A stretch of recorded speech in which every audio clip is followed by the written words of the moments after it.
you. Thank you. The House of Bingo is located at 3613 North Everett Street here in Oklahoma City. You may play bingo every night except Sunday night.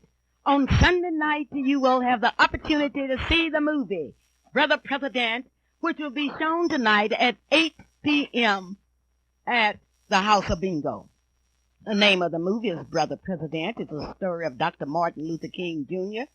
It's a 2-hour movie starring Ronald Moore as Dr. Martin Luther King, Jr. and Arnett Gaines as Reverend Ralph Abernathy, plus an all-star cast. It was written, produced, and directed by Clara Luper, with Richard Garrett as the associate producer and director.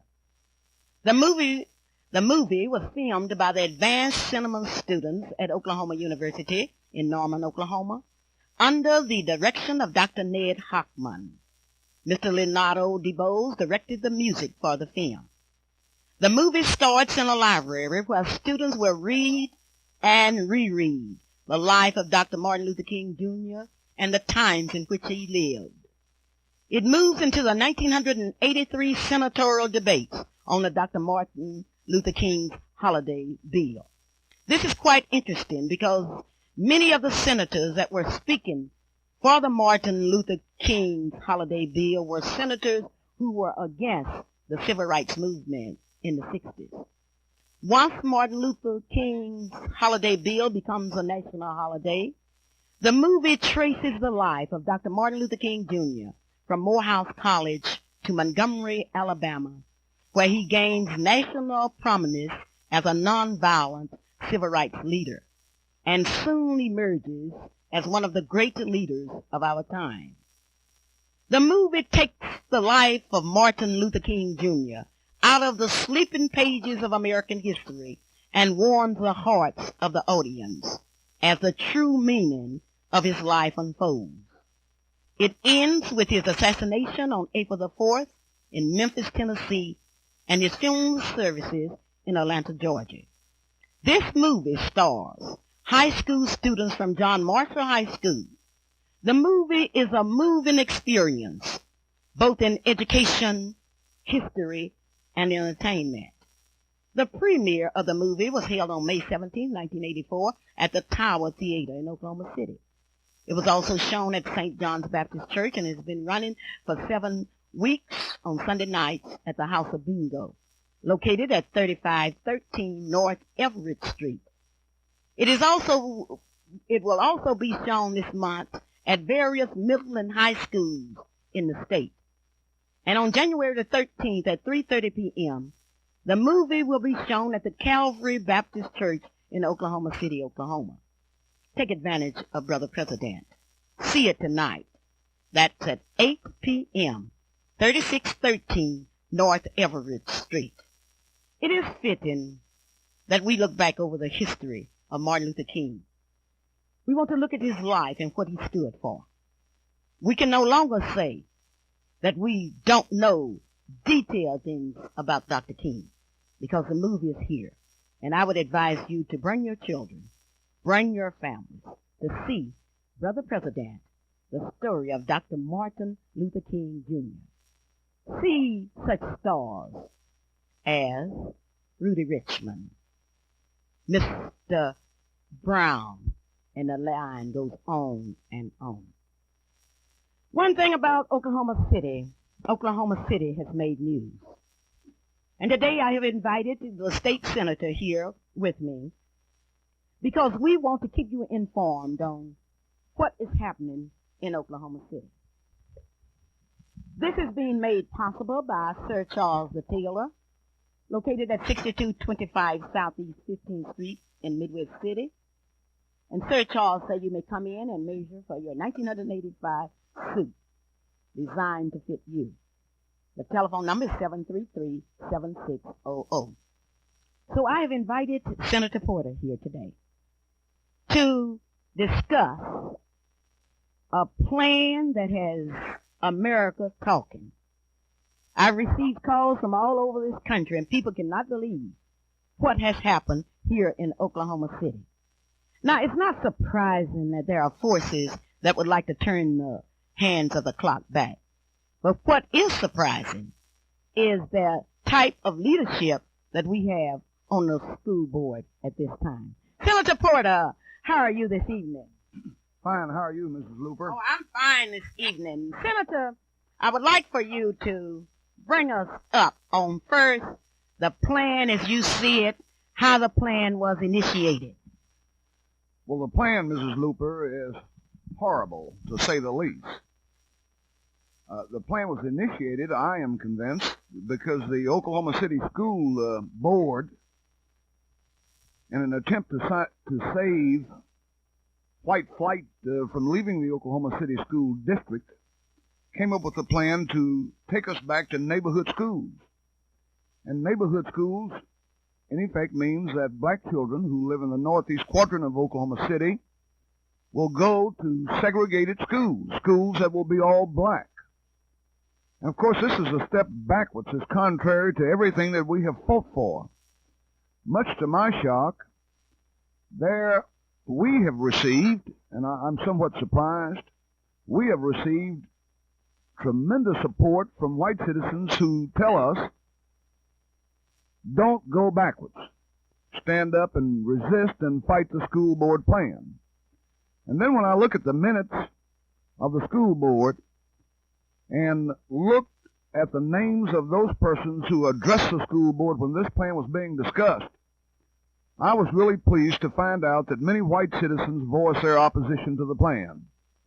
I was totally shocked to find out that our state representative, Freddie Williams, voiced her support for the plan, and in her last article in the Black Chronicle newspaper week before last, singled out praise to the board president and to each board member for voting for the plan.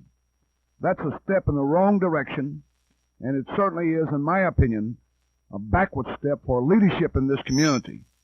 Not to mention the fact that our own school board member, Dr. Clyde Muse, permitted himself to be used as a pawn to convince us to return to the dark days of segregation and separation. I want to take this opportunity to express my deep appreciation to this station, KAEZ, for the help and the assistance that they gave us in getting the message to the public. I want to thank Channel 4 and for their announcing our meeting. And last but far from least, I want to express my deep thanks and appreciation to the citizens of this community who turned out in record numbers and who indicated their support for the opposition to the plan in record numbers. I want to thank the audience for hearing both sides, and we're going to continue to have these meetings where we can keep this community informed and we can share back and forth on the directions we ought to go. Now, Senator Porter, you were there the night that Dr. Muse made the motion to accept the plan by the Board of Education.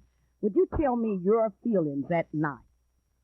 Well, to say the least, it was arrogantly done. It was done in direct defiance to the dictates of the meetings Dr. Muse had attended in this community, where we had the Ministerial Alliance membership people there. We had Interdenominational Ministerial Alliance membership there. We had the NAACP, the Youth Council, the Urban League was there. And we asked him to request a delay until February, and he arrogantly refused to do so.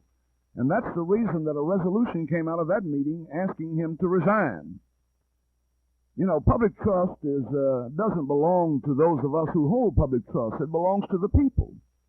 And if we cannot listen to the dictates of the people we represent, we have no business being there. When I stated my objection to the plan, Dr. Muse told me at Northeast High School that he was elected and not me, and therefore, as an elected official, he could speak for his people. Well, as I understand it, the school board was willing to give us a delay, and Dr. Muse vetoed that delay.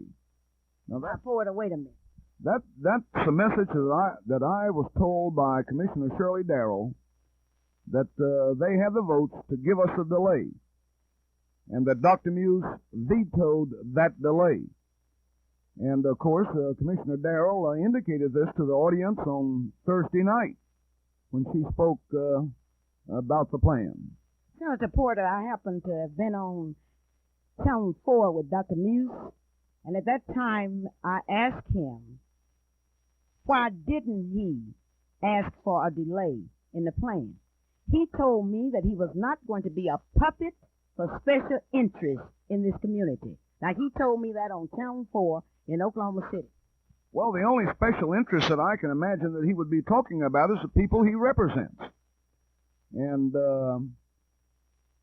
nobody has an axe to grind with Clyde Muse other than the fact that we expect him, if he's going to assume the mantle of leadership, to do what's in the best interest of this community.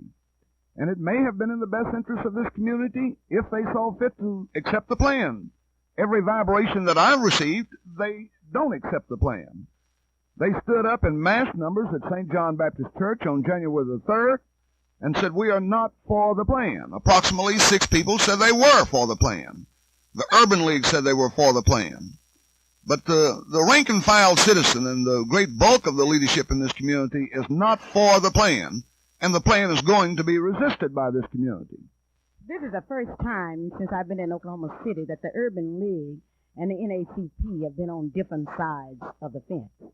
Well, I don't think it's the first time, Claire. I think that there have been other occasions that we have been on the different side of the fence, and of course I understand the league. The league is not as vocal and is not as aggressive in fighting for the needs of this community because to a great extent the great bulk of their financial support comes from United Appeal.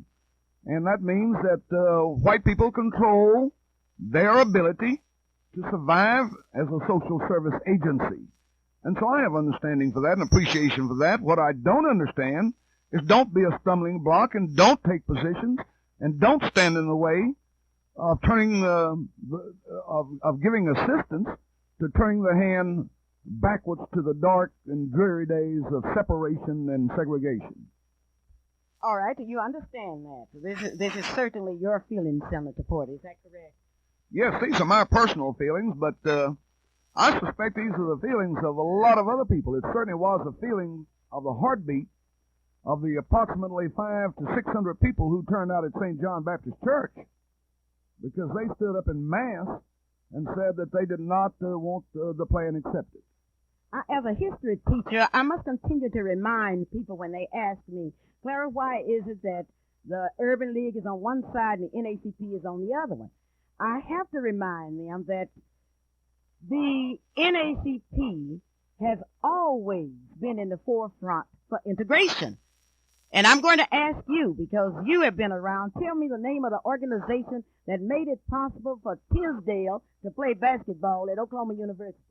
Oh, the NAACP did, not only for Tisdale, but made it possible for blacks to be educated in institutions of higher learning, which also meant that they were to be employed in higher learning, made it possible for all of the fights and accomplishments we have made in public accommodation. Who won the case in transportation that made it possible for somebody as black as me to ride anywhere on a bus? NAACP, Mrs. Luper. Who made it possible for blacks to move across 8th Street, knocking out the restrictive covenant? NAACP. Who made it possible in the United States for public accommodations to become a reality? NAACP. Who made it possible? Who made the Civil Rights Bill of 1964 possible that led to an affirmative action program? NAACP. And all of this doesn't mean that the Urban League has not made a contribution to this community, but they ought to know their role and be willing to yield other roles to organizations, particularly to the NAACP, which will stand up and resist efforts on the part of the white community to turn us back. The tragedy with the plan is, if we accept it, it will have a domino effect. It will not only segregate our school children and our schools, but the domino effect means that it will segregate us in jobs, in housing, and in everything else. And anybody who doesn't have enough sense to know that ought to return back to the milking of the cow on the 5 acres of land and leave the fight for integration alone. All right. Now, I have been asked by a group of citizens to ask Freddie Williams to come back home to black people. In fact, the citizens have told me that she has not pre-filed any bills for this legislative session, and they want her to come back home to black people and stand up against that plan. Do you think Representative Williams will do it? Well, I don't think so. If you ask me my personal opinion, when she was on the school board, I'm convinced she was manipulated by the white board members. And in spite of all of the accolades and the great accomplishments I read about, Representative Williams still, in my opinion, has that tendency to want to be accepted by white people. What we as black leaders must do is stand up and fight for what is right for our people, and I'm convinced that white people will respect us. Whether they do or not really doesn't make any difference with me, but I would rather have them to respect me than to grin at me and tell me I'm okay and rip my back out with a dagger. I've had the opportunity this week to be on KTOK, and many of the whites had called in. One lady in particular said she wished all of you black people would die. Well, racism, whether certain people know it or not, is back in our very midst in a more horrible way than it was 2 decades ago. And there are people who want to take away every gain that we have made. But I, for one, would rather leave this earth, and I hope go home upstairs, maybe downstairs if my deeds have not been good enough, and not exist as a person on this earth than give up any of the gains of freedom that we have made. Life itself is not that precious to me. If I have to live in slavery, then I would rather die fighting for freedom. Speaking of dying fighting for freedom, the committee, sent to Reverend Muse a telegram asking him to resign. Have you heard from Dr. Muse? No, he has not responded to that telegram to my knowledge, nor did he come to the meeting Thursday night. Now, I don't have any axe to grind with Representative Williams or Dr. Muse, but I do have an axe to grind when I feel that people violate public trust and that they are not honest in their expressions of where they stand and what direction this community ought to go. And that if they're going to do things to please white people, then they ought to go move, change their nationality, try to change their color, and at least be quiet if they can't do that. I heard a statement of the night in which one person said that one person doesn't make a difference. I reminded that audience last Thursday night that once upon a time in Oklahoma City, we had a man on the city council by the name of Dr. A.L. Dow. When this city refused to pass an ordinance that would allow black people to move all over Oklahoma City, this city councilman stood on his feet, not at the beginning of the meeting, but all through the meeting. And you cannot tell me that one person cannot make a difference. Dr. Dow made a difference. And then, going back in my history book, one vote elected Thomas Jefferson as President of the United States. One vote defeated Tilden as President of the United States.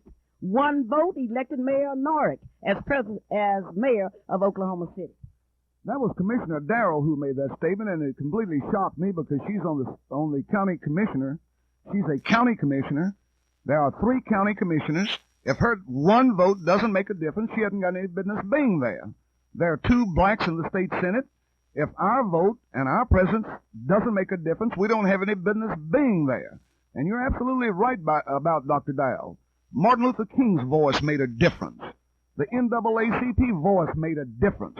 Clara Luper made a difference. We would not have had the sit-in movement had you and Marilyn and Barbara Posey and Gwendolyn Fuller and all the other young people who were one vote did not go down there and make a difference. And one vote does make a difference.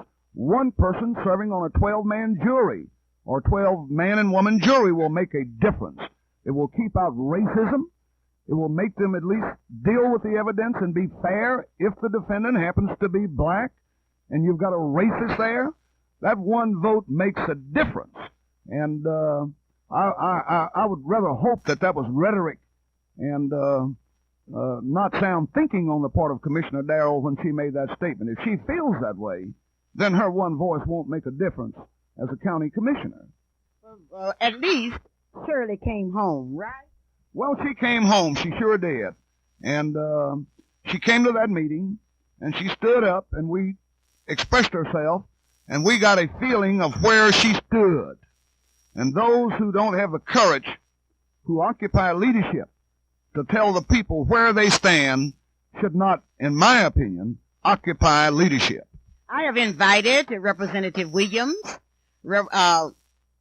Board Member Clyde Muse, here to be on radio. I will tape them anywhere, anytime, and I want the public to know that. We have just walked in here, and we are very proud of Marilyn Hildreth, who is the only female executive agent in the state of Oklahoma. Marilyn, how are you? I'm just fine, thank you. I understand that you have a six-year-old daughter. I do, Alicia Ann Hildreth, who's a student at West Nichols Hill in the Oklahoma City Public School System. Now, you have been around, and you were at the meeting the other night. They tell me that you didn't have an opportunity to speak. I want to know, how do you feel about the plan? I don't like the plan. You don't like the plan? You, a young mother, and you don't like the plan? I don't like the plan. If I had known when I was demonstrating 20 years ago and better that all the spits and all the pulls and all the shouts and all the cries and intimidations that we were going through only to get a hamburger, but the hamburger only symbolized what the American dream was all about, and that was equal opportunity for all. I did it so my daughter would not have to do it. Now in 1985, they're telling me again, we got to go back, and I don't like it. Why did you feel that segregated schools, even on an elementary level, would affect our people? Segregated schools on any level will affect our people.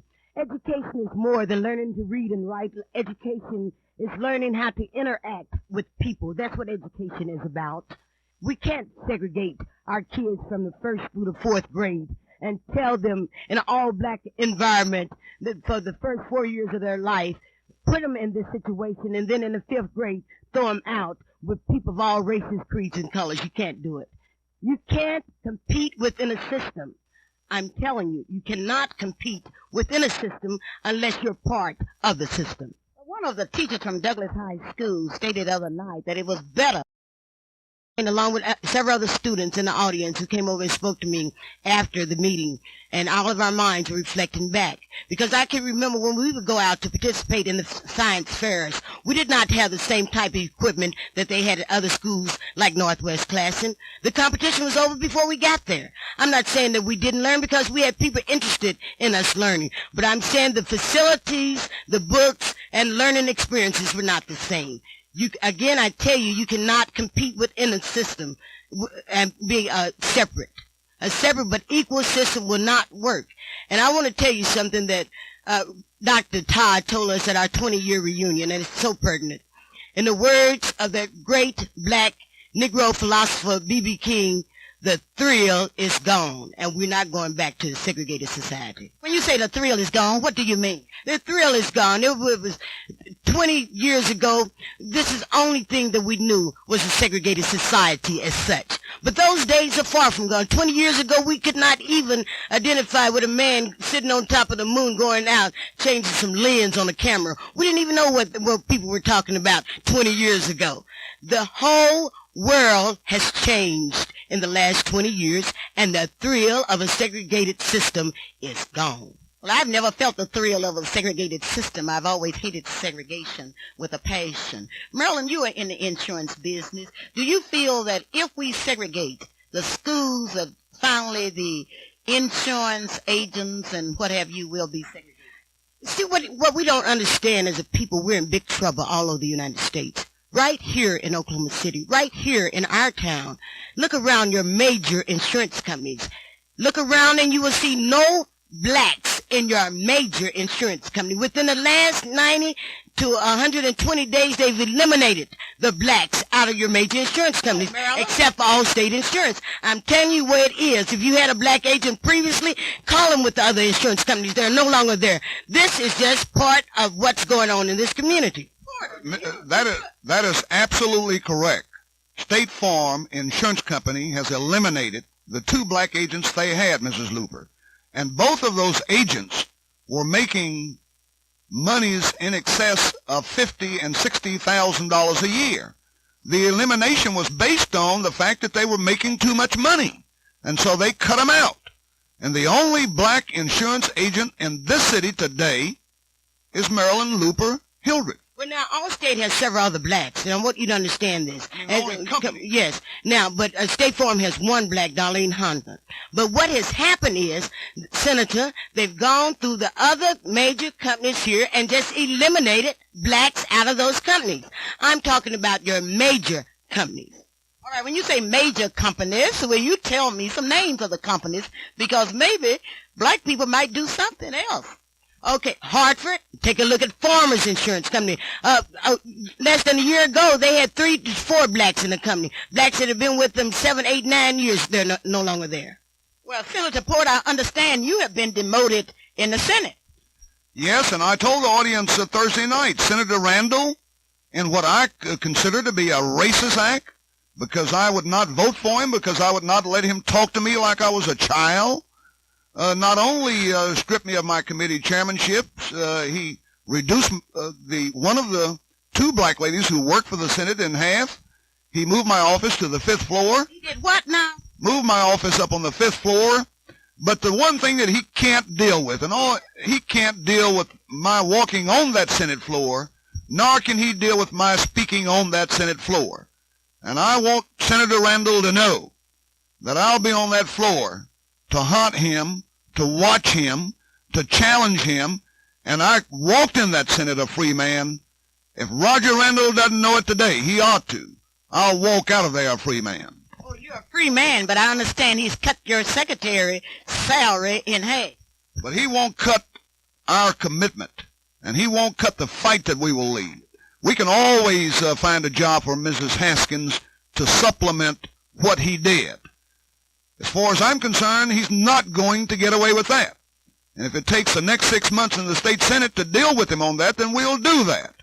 You know, they want us to vote to pass all of these taxes we've imposed on people, yet he can cut our salary and at the same time build him a suite of offices that cost in excess of $100,000. It's inconsistent, it's not good government, it's not fair government, and it won't go unanswered. Now, you're saying that the major insurance companies in Oklahoma City have fired all of the black workers. Now, what can black people do about it? Well, what we ought to do is patronize those insurance companies that recognize the right of equal employment opportunity. And so that means if Allstate is an equal employer, we ought to patronize Allstate Insurance Company and patronize those agents who happen to be black, so Allstate will at least know that those agents are producing and that we're patronizing them because they believe in equal opportunity. We ought not buy our insurance with companies that have no black agents, or for that matter, even car companies that don't even have black car salesmen. I tell you, we're in trouble in this country, and white people are committed to the proposition that they're going to turn the clock back. And one of the reasons that perhaps I jump on black leadership so hard when I feel that they have violated the trust that they have is because if they stand as a symbol and permit themselves to be used, then that makes our job of trying to hold fast and make advancements that much more difficult.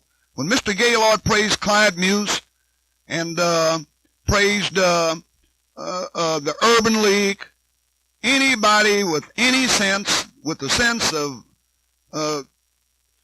I guess, Tom Dooley, ought to know that when Gaylord tells them that you're doing a good job, you're really doing something that's a disservice to the black community, because that empire has never stood for this community and is the biggest leader in this community of turning the hand backwards.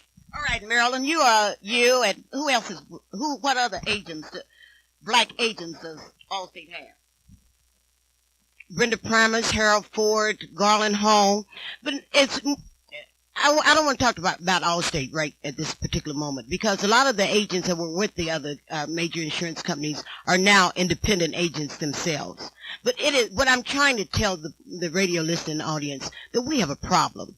Not only that, most of your major companies with the jobs that now are paying the high dollar have developed new tests, another method in weaning black people out of these positions, where in order to get the jobs, they have to pass these new type tests that we're not familiar with, and probably only 1 out of 10 blacks are passing these tests with a lot of these companies. And that's the reason I suspect, Marilyn, that it's so important that we not permit them to turn the school board situation back.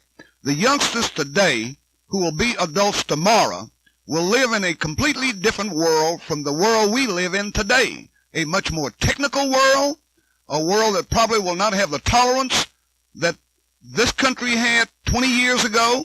And so it's going to be a must that they not only associate, but that they learn and that they work together and not in a separate system, what they want to call a so-called equal system.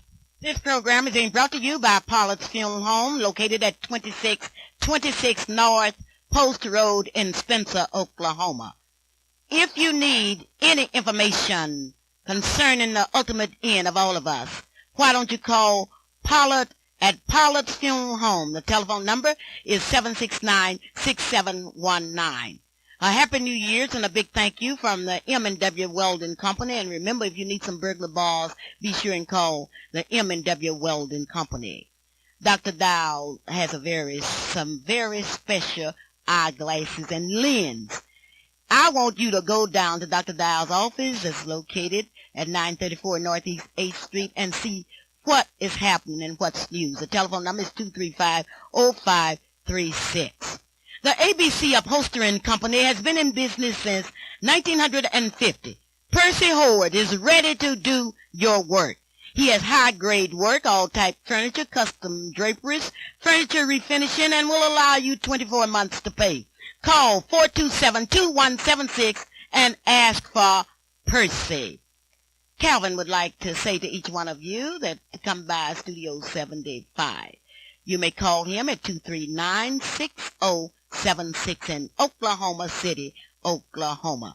This is a Clara Luper radio show, and back to Marilyn. Marilyn, I want to know how you survive. It's rough.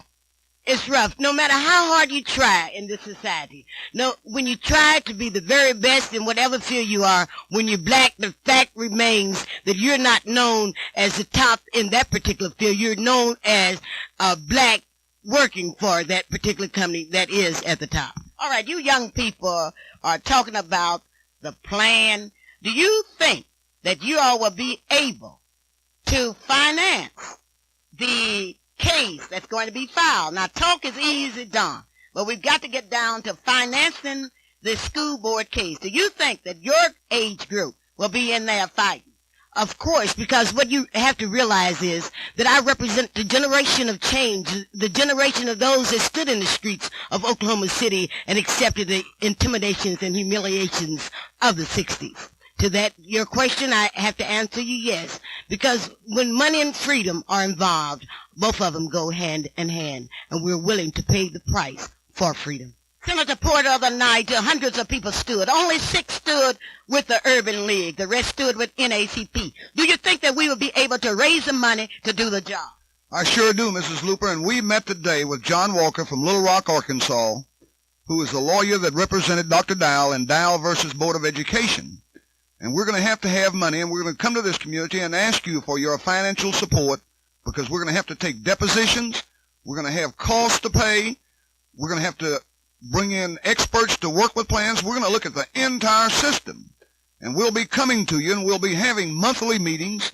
We'll be announcing the date, the time, and the place. And we hope and we believe that you will support us like you did on January the 3rd. Again, I want to thank you for the way you turned out, good cross-section of this community and gave your support to us. All right, on January the 31st, there will be another meeting, and we will announce next week where that meeting will be held. I want to repeat, the NAACP is going to stand up for integration.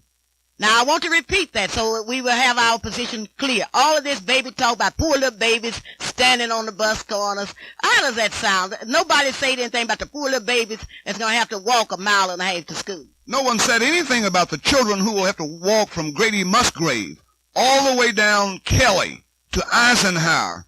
No sidewalks. Dangerous street. Nobody said anything about that. No buses to transport them. You know, that's just a bunch of rhetoric, and we ought not fall trap to that. We've been riding buses all our life, and that's not anything new to us. Go to any school district in this city, and you'll find yellow buses pulling up at Putman City, Putman Heights, everywhere else in this city. That's a bunch of bunk. It's not the bus, Jesse Jackson said. It's us. And now with Dina. Thank you, Mrs. Luper. In closing, Chauncey Sherdina's Preschool and Nursery is open 7 days per week from 6 a.m. in the morning until 12 midnight. We do have a co-payment plan, which is a special to run through the 31st of March in 1985. We are unable to quote figures because all co-payments will not be the same dollar amount. However, if you are a working parent having difficulty meeting your co-payments, we will work with you according to the amount that you can pay. Thank you for listening. And Mrs. Luper, thank you for having us. Oh, thank you. Dunlap is now selling hair supplies. I want you to go to Dunlap's, located at 23rd and Rhode Island, and buy some hair supplies at a discount. You can save dollars. And here's Onita with our funeral and death announcement. Funeral services for the Reverend Forrest S. Hill of 930 Northeast 21st Street will be Tuesday at 11 a.m. at the Allen Chapel AME Church. Temple Funeral Home announces the services of Mr. Willie Bell of 101 Northeast 67th Street will be Friday at 11 a.m. at the Church Refuge Church of God in Christ. Services for little John T. Bruner of 2109 North Bush will be Monday at 1 p.m. graveside service at the Trice Hill Cemetery. Services for Mrs. Gladys Lawrence, Route 19, Box 249, will be Thursday at 2 p.m. at the Pilgrim Rest Baptist Church. Services for Mrs. Hazel Bolden of 2108 and a half North Kelly will be Wednesday at 1 p.m. in the chapel of the Temple Funeral Home. McKay Davis announces services of Miss Eunice Peoples, 1905 North, Nebraska, will be Wednesday at 11 a.m. at the Allen Chapel AME Church. Services for Mrs. Esther Jackson, 1205 North Madison, will be Tuesday at 11 a.m. in the chapel of the McKay Davis Memorial Chapel. We would like to say to the families tonight, be not weary, for labor will cease. Turmoil will change into effortless peace. Oh, what a time of rejoicing will come when all the ransom are gathered at home. There with the loved ones who have gone on before, we shall sing praises to the Lamb forevermore. And back to Clara. Thank you, Onita. We come now to that moment that you have been waiting for. It has been part of the Clara Luper radio show every year to select a Bachelor of the Year. You, the radio audience, sends to this radio station the names of the people that can qualify. We look for the best in manhood. We look for bachelors that are financially stable, bachelors that are clean inside, bachelors that any lady would be proud to walk down the aisle with. You sent them in by the hundreds. We got down to the found 6. And today I'm happy to announce to you the found 3. Next week I shall announce the prizes that will go to the 1984 Bachelor of the Year. Now the big moment. The third runner-up in Bachelor of the Year, Jimmy Booth. Jimmy Booth According to the votes that were taken in, Jimmy Booth, the third runner-up. The second runner-up in 1984, according to you and the radio audience, was Eugene Moore. Ladies and gentlemen, hold on for the 1984 Bachelor of the Year. This bachelor is handsome. This bachelor has a good job. This bachelor is one of the greatest lovers of all time. Ladies and gentlemen, the 1984 Bachelor of the Year is Mr. Gene Austin Ford. And Senator Porter, I understand that you are going to present a big certificate to the Bachelor of the Year. Once again, the Bachelor of the Year, ladies and gentlemen, is Mr. Gene Austin Ford. Congratulations, Gene. I told Mrs. Luper the 1984 Bachelor of the Year was Melvin Porter, but she wouldn't say that. But I will present you with a certificate and wish you much success in 1985, and just continue to be a fine, young, productive man. Okay, he can't be productive till he gets him a wife in 85. Yes, the 1985 Bachelor of the Year, and Senator Porter, your wife might be calling. Senator Porter is a married man with 7 children, and he cannot qualify because I doubt if on his salary he can take care of a wife and 7 children and then be on the Bachelor of the Year's list. Now, those of you that want to catch the Bachelor, get you some bait, go out and catch you a Bachelor. Once again, the third runner-up was Jimmy Booth, the second runner-up Eugene Moore, and the winner for 1984 was the Honorable Gene Austin Ford, and we will talk about his prizes next week. As I get ready to leave the air, I want to talk to the grandmothers. I've had a lot of calls from grandmothers about their poor little children standing on the streets and not learning anything. Now, I want to say to you grandmothers, in place of buying that child candy, you teach your child something. Teach your child the multiplication tables. Teach your child how to read. You can do it if you're a grandmother, and you grandmothers don't call me telling me that you want your child to live in a segregated society, because if anybody should be fighting for integration, it should be grandmas. As I look at the clock on the wall now, I know I've got to go and see the movie Brother President. I'll see you at the House of Bingo, 3613 North Everett Street here in Oklahoma City. And Brother Muse, Representative Williams, come on home to black people because you sure are black. Clara Luper reporting, KAEZ Radio, Oklahoma City. In the program just heard were those of our guests, and not necessarily those of the staff and management of KAEZ. KAEZ, Oklahoma City.